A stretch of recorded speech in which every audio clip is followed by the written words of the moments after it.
Les ateliers du mouvement vous présentent une lecture dans ces mémoires du corps, extrait du roman Sous le voile des apparences de Christine Bayon. La danse m'avait sauvée de mon chagrin. Aujourd'hui, je savais que danser m'aiderait à reprendre un goût à la vie. Ce serait peut-être long, mais je croyais à son pouvoir de guérison. Cette croyance était tellement ancrée en moi qu'elle me permettrait de soigner mes blessures. Pas seulement celles du corps, celles de l'âme aussi. J'ai posé mon bol vide par terre et je me suis allongée sur le large tapis descendu du grenier pour couvrir une partie de la terrasse abritée. Étendue sur le dos, les yeux fermés, j'imaginais mon souffle parcourir ma jambe droite. Depuis mes orteils, je remontais sur l'avant de mon pied encore insensible et mentalement, je libérais mon genou de l'étau qui s'était refermé sur moi depuis presque 2 ans. Enfin, je choisissais de ne plus être prisonnière de ma propre histoire. Avec application, j'ai repris les exercices d'échauffement au sol que je connaissais par cœur. Glisser, jambes tendues, pieds flex, pointés et allonge. Reviens et maintenant, genoux, tu déplies. Indépendamment de mes capacités, je reprenais contact avec mes sensations physiques. La brûlure dans ma jambe se fondait dans l'étirement du mollet comme une déchirure. Je devais composer avec mon ressenti, oublier la douleur. Encore, étire. Respecter les limites de ce qui était acceptable. Éviter l'insupportable.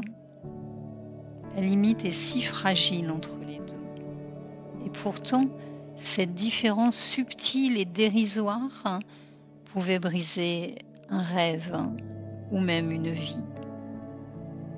Les jours d'été passaient et chaque matin je recommençais et je poursuivais un peu plus loin.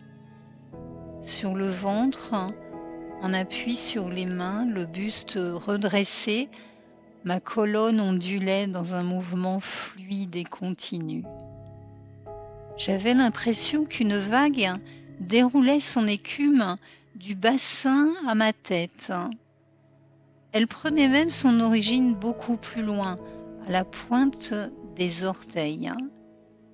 Ça me faisait penser aux vagues à la pointe de Tréfennec.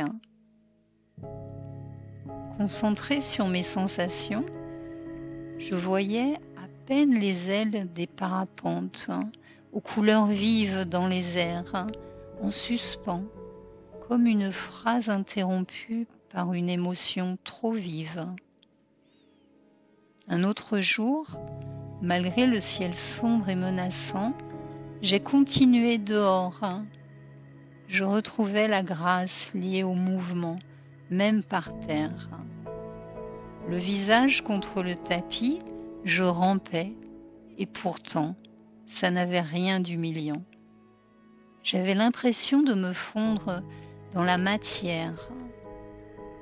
Je repassais au ralenti sur le dos et à nouveau sur le ventre, puis glissais tout en retenue.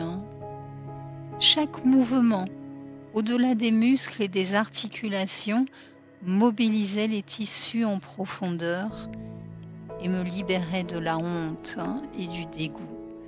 Ces émotions inavouables, prises au piège dans un réseau de membranes fines et blanches, lieu de stockage d'une souffrance qu'il avait fallu taire.